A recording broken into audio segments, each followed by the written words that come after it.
আর করে নিব না হুজুর। এই চারটা কথা আপনি আমার নলেজে দিয়ে দিলেন হুজুর।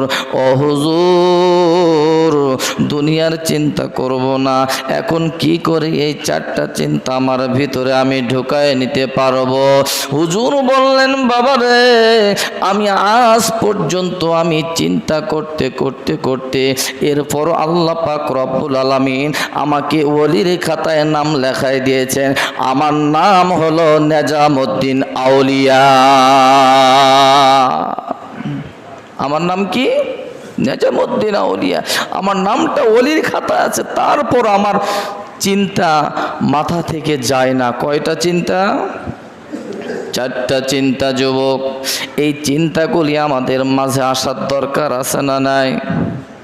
আপনি জানেন না নেককার না বদকার, আপনি জানেন না ইল্লিনে যাবেন না সিজ্জিনে যাবেন, আপনি জানেন না ডান হাতে না বাম হাতে আমলনামা, আপনি জানেন না আপনি নেককারের দলে থাকবেন না বদকারের দলে থাকবে।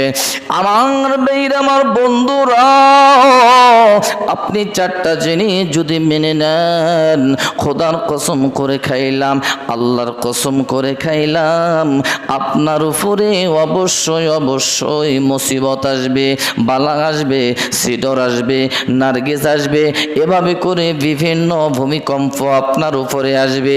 কিন্তু বাদান, যতই বাধা বিঘ্ন আসুক, যতই রকমের হামলা মামলা আসুক, যতই রকমের আপনার উপরে নির্যাতনার স্টিমারের রুলার চালানো হোক না কেন, বাবাজি